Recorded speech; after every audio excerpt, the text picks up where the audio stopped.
Bagaimana hukumnya bila seorang laki-laki menikahi Nasrani? Maksudnya perempuan non-muslim, apakah perkawinannya sah? Apakah dia melakukan hubungan tidak atau berzina? Baik. Bagaimana dengan Nabi Nuh, Nabi Lut dan Asiyah, istrinya Fir'aun? Baik. Mari kita lihat, ini pertanyaan bagus sekali dan dikomparasikan dengan kisah yang berbeda dan kias yang berbeda.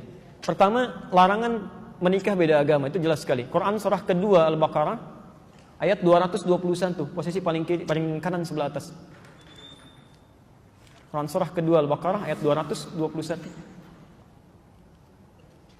Oke, wala tankihul musyrikati hatta yu'min, wala amatun mu'minatun khairum min musyrikati walau a'jabatkum.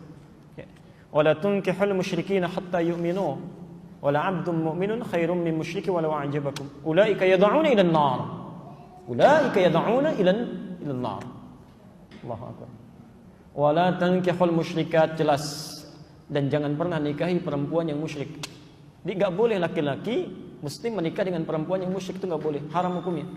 Laknya nahyi di situ. Ya. Bapak Ibu sekalian, mana yang musyrik itu apa musyrik? Menyekutukan Allah kan? Ya, menyekutukan Allah. Ya, bagaimana dengan orang yang mengatakan Tuhan itu ada bapaknya, ada anaknya, kan? Tuhan itu 3, Tuhan itu bersyirikat. Itu yang paling musyrik luar biasa. Itu kezaliman terbesar. Innasyirka la zulmun 'adzim, kan? Makanya kata Ibnu Abbas, tidak ada kemusyrikan paling besar, kezaliman paling besar di samping yang mengatakan Tuhan punya anak. Oke.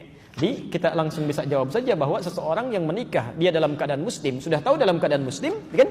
Kemudian dia menikahi hal yang dilarang di Quran, maka hukumnya maksiat. Di pernikahannya dipandang sebagai pernikahan yang maksiat, hubungannya masuk dalam kategori zina sepanjang dia tidak bertobat dan kembali kepada Allah Subhanahu wa taala. Dan fasakh hukumnya. Kalau diketahui dia harus dipisahkan. Ya.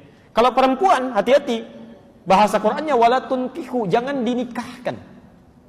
Artinya kalau ada anak perempuan menikah dengan non-muslim, kemudian terjadi pernikahan, bahkan bapaknya yang menikahkan, misal, atau ridha saja, itu bukan cuma anaknya yang dosa, orang tuanya ikut dosa.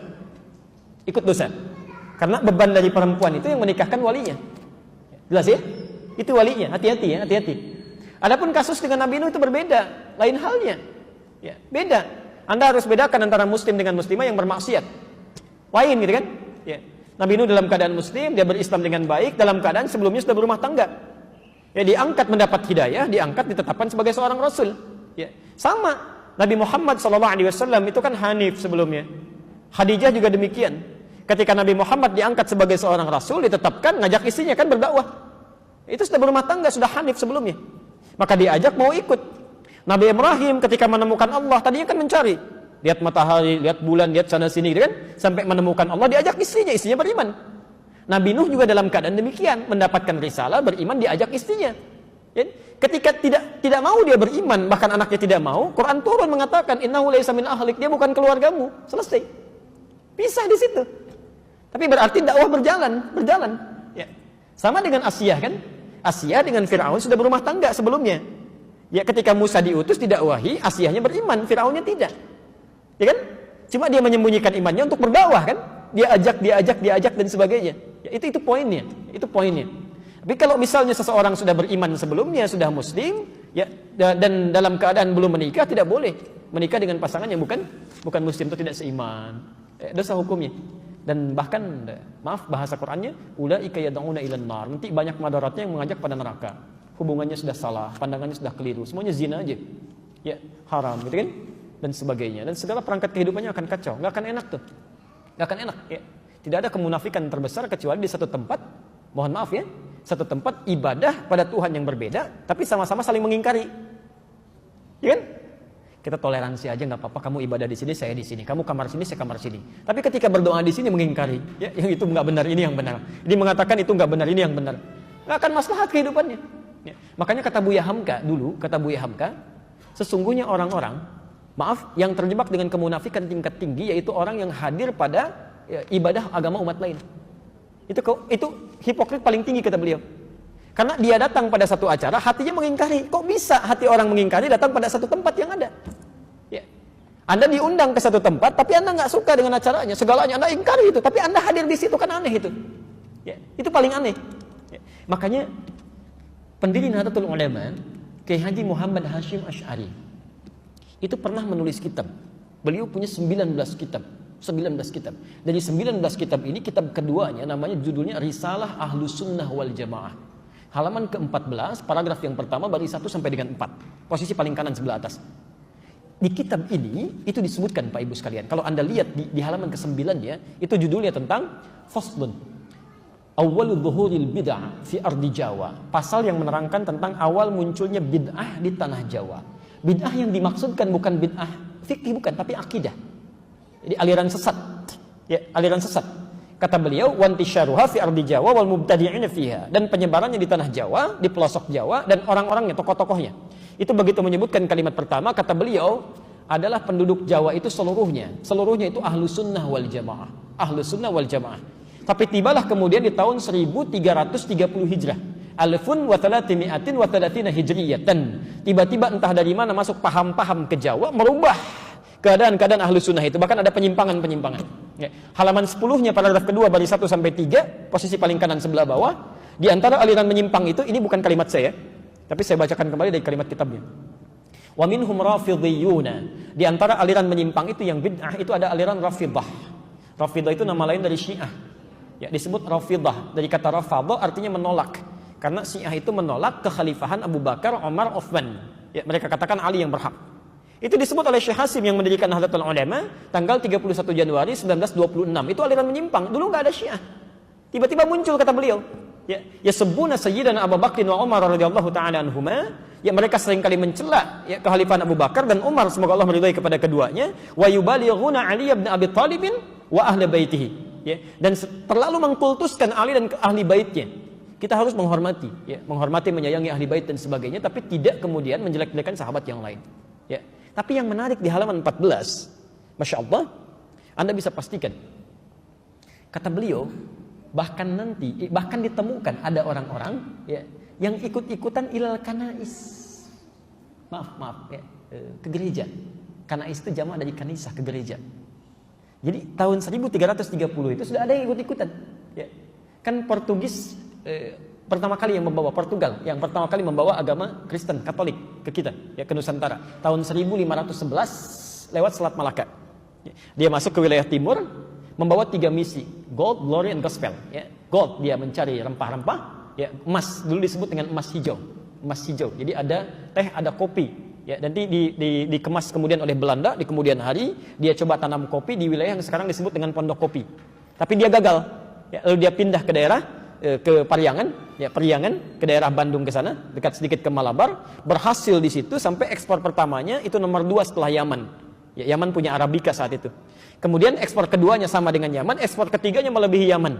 Sampai dia bikin pemancar di situ, disambungkan kemudian ke Paris, ditembuskan ke Belanda. Maka dikenal dengan Paris Van Java, Bandung pada saat itu.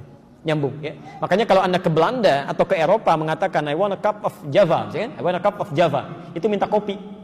Blender kopi sampai sekarang ada, ya. Sebagian kemudian diambil dari Pagar Alam yang Palembang di sana, ya. Makanya Anda akan temukan, dan biasanya itu kopinya Robusta, daerah-daerah sana, diambil dari sana, ya. Ya, itu saya baca. Jadi di kakak kami waktu ke Leiden itu tadi tentang kopi, kita diskusi, bawa, ya, sampaikan. Nah, itu poin-poin yang hadir ke kita. Saya sambungkan dulu. Kenapa nyampe ke kopi? Jadi Portugal bawa itu gold, glory, dia mencari ekspansi, penjajahan, gospel, dia bawa kepercayaan dia, Injil. Ya. Dia datang kemudian dia sebarkan. Apa yang pertama dilakukan itu bangun tempat ibadah. Dalam bahasa Latin, bahasa Portugis disebut dengan igreja namanya, igreja. Lisan orang kita kan kadang suka menyingkat, ya, merubah berdasarkan perjalanan waktu. Igreja menjadi gereja. Di gereja itu bukan bahasa Indonesia, dari bahasa Latin asalnya igreja. Bagaimana cara ibadahnya? Pertama mereka datang ke situ, itu 2 hari setelah orang Islam ibadah. Di orang Islam umumnya hari Jumat mereka ke masjid, 2 hari setelah itu mereka berangkat ke igreja. Ya. Nah, cara menyembah orang-orang Katolik ini sampai sekarang itu nggak langsung menyembah Tuhannya, lewat perantara. Jadi kalau mau ditebus dosanya datang kepada Bapa, gitu kan, minta pengakuan dosa dan sebagainya. Disebut dengan Santo. Pada saat itu yang disembah Santo Domingo. Jadi ketika berangkat ditanya mau kemana mereka, nyembah Santo Domingo, ke gereja. Santo Domingo. Lisan orang kita senang menyingkat. Santo Domingo menjadi Minggu sampai hari ini. Tidak pakai o. Nah, itu disingkat jadi Minggu. Minggu itu nggak ada, Pak, Bu, nggak ada. Itu bukan bahasa Indonesia asli, bukan. Ya, dulu Ahad, semua mengatakan Ahad. Ya, Santo Domingo disingkat jadi Minggu. Orang kita kan senang menyingkat, bahkan kadang jauh ya. Saya kalau sejak di Timur Tengah olahraga, misal kita main bola, itu kalau ada Abdurrahman, orang Arab panggil Abdurrahman, ta'alina wazzi'. Abdurrahman sini oper bagi. Orang kita enggak. Man oper. Ali li dia di. Domingo, minggu. Hadirlah sampai hari ini. Di masa tahun 1330 Hijrah berkembang itu, Kiai Haji Hasyim Asy'ari memberikan fatwa, tidak boleh ikut-ikutan masuk ke gereja. Bahkan beliau menghukumi siapa yang ikut ke sana mengatakan mizayyim, bahkan sekedar mengenakan simbol-simbol, pakai topi dan sebagainya, fahuwa kafir, maka ikut dalam kekafiran mereka. Man tasyabaha biqaumin fahuwa minhum. Itu keluar fatwa. Ya. Hati-hati Bapak Ibu sekalian, hati-hati ya. Ini tidak mudah. Nah, yang jadi persoalan sekarang, kok bisa sekarang semakin berkembang? Ya. Saya nggak bisa memahami itu. Mohon maaf, saya tidak bisa memahami sampai hari ini. Kok bisa adzan berkumandang di tempat ibadah orang lain? Buka puasa di tempat ibadah orang lain, ngapain? Pantasan orang-orang singgah di masjid habis dibawa ke tempat ibadah agama lain. Kan selawatan di tempat ibadah agama lain, kan kacau situasi seperti itu. Ya. Itu nggak tepat ya, itu tidak tepat. Jadi maksud saya, tolong jangan sekali-kali dikiaskan sesuatu dengan hal yang berbeda, itu salah. Ya, al-qiyas ma'al fariq batil. Menganalogikan sesuatu dengan yang tidak tempat itu hukumnya gugur. Jadi jangan sampai dikiaskan menikah dengan laki-laki atau perempuan non-muslim, dikiaskan dengan kisah Nabi Nuh atau kisah dengan Asyah dengan Fir'aun, itu kias yang berbeda, dua hal yang salah. Dan sekarang kita dihadapkan dengan permainan seperti ini. Permainan kata-kata seperti ini. Jadi ada dalam ilmu logika perbandingan yang fatal akibatnya, salah premisnya, keliru kesimpulannya. Ya. Coba pilih mana dalam konteks pemilihan, orang Islam, pemimpin muslim yang koruptor atau non-muslim yang jujur, pilih mana?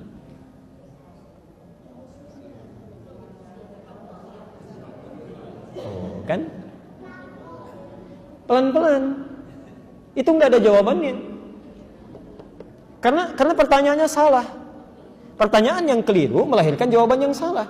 Kalau Anda ingin membandingkan sesuatu dalam kaidah ilmu logika, itu harus apple to apple, harus sama. Jadi kalau Anda bandingkan orang Islam yang jujur, bandingkan dengan non-muslim yang jujur, fair itu. Tapi kalau Anda bandingkan misalnya orang Islam yang koruptor, bandingkan juga dengan non-muslim yang koruptor. Ya, harus sama. Coba ibu deh, ya, atau bapak, coba bandingkan, pilih mana, terasi Subang atau apel Malang, mana yang enak? Gak nyambung, terasi dengan terasi, apel dengan apel, itu baru fair.